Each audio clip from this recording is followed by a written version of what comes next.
Moore's Law is something we're probably going to hear more about as the graphics generations go on currently.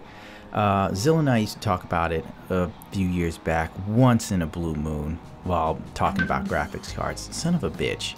But now it seems more prevalent than ever, and I guess it's because it sort of slipped my mind, as it may slip many people's minds.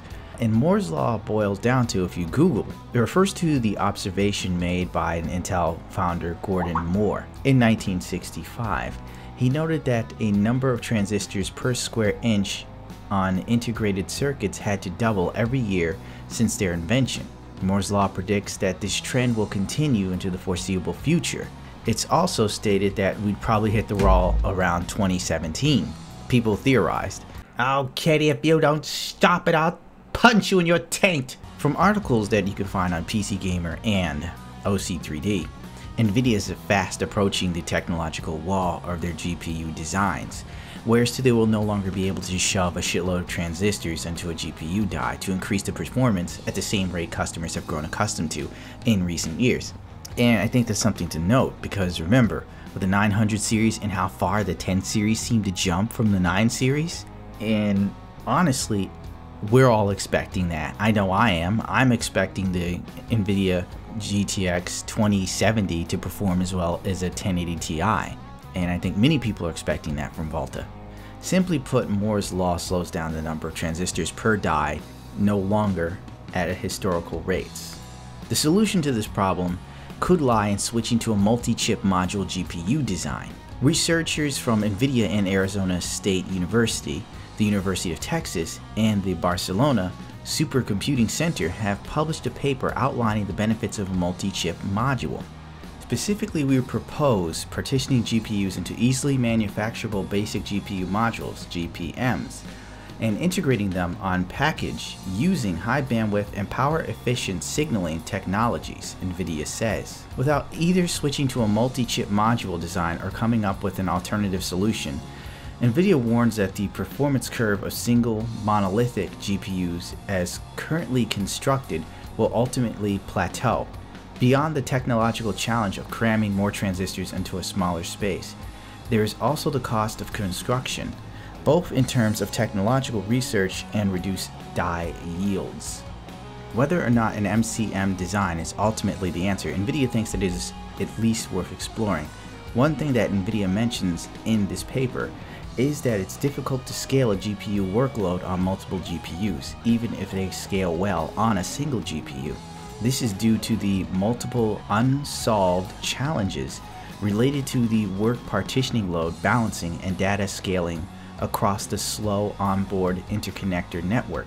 However, due to the recent advances in packaging and the signaling technologies, package levels integrations provide a promising integration tier that lies between the existing on-chip and the onboard integration technologies, Nvidia says. What Nvidia is proposing is connecting multiple GPU modules using advanced high-speed input-output protocols to effectively communicate with each other.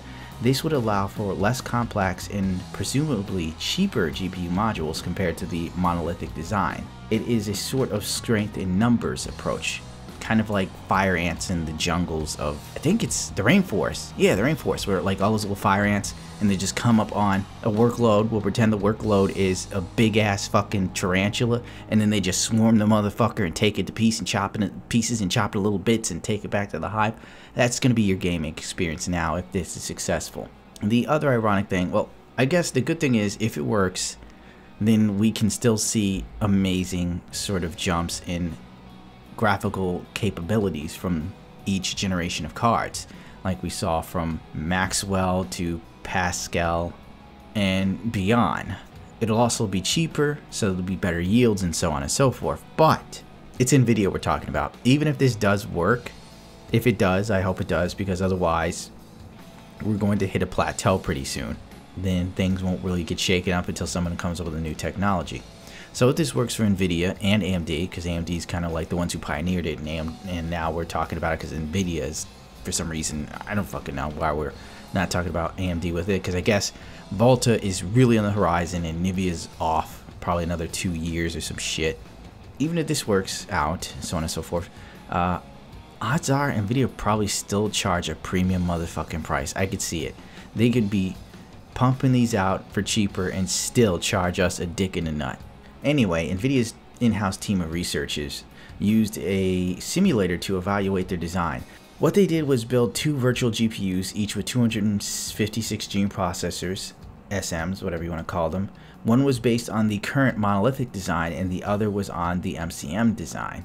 The simulation showed that the MCM design performed within 10% of the monolithic GPU. It also shows that the MCM design would be nearly 27% faster than SLI setup with similar specs. That's quite interesting. And when optimized, the MCM design can achieve a 45% speed up compared to the largest implementable monolithic GPU, which would have 128 SMs.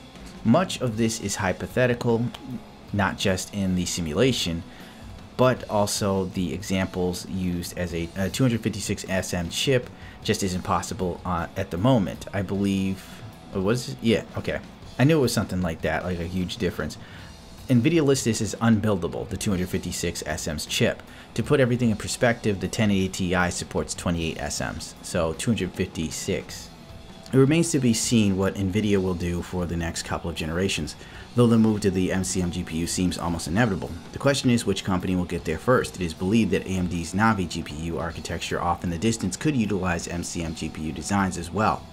I think they were like touting this for a while now. Volta I didn't know much about, but I knew that AMD was already ahead of the game with this Infinity Fabric or something like that. I don't remember the name off the top of my head. Well, anyway, AMD's definitely probably going to do it. And we all know Nvidia is the type to undercut AMD at any chance, so they might try to implement it first and make it seem like they came up with it. Long story short, seems interesting. I can only hope for good things for next generation, as that's probably when I will upgrade my graphics cards. Oh, I only have one, so you know what I mean. And interestingly enough, actually reading this brings to mind the whole thing I was hearing about not too long ago, where there were a lot of people saying and under the impression that graphics card manufacturers were trying to get rid of SLI, which was, you know, to me seems crazy. And we all know that Nvidia stopped supporting 3 and 4-way. I think AMD still does, but point being, it does seem like graphics cards are moving towards a single card solution versus SLI. Maybe it's just coincidence, this whole thing. Maybe not, who knows. Up to you to decide whether or not. Only time is the true teller of all things, I guess you could say. Well, I can't ask you to give more of a shit than me, especially with my lackluster performance sometimes. And for some reason, I now feel like listening to Japanese music. Now it's time for Weeaboo Time with Gundam.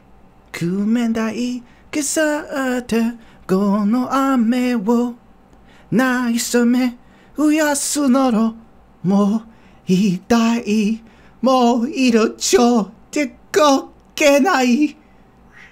God damn it, cat.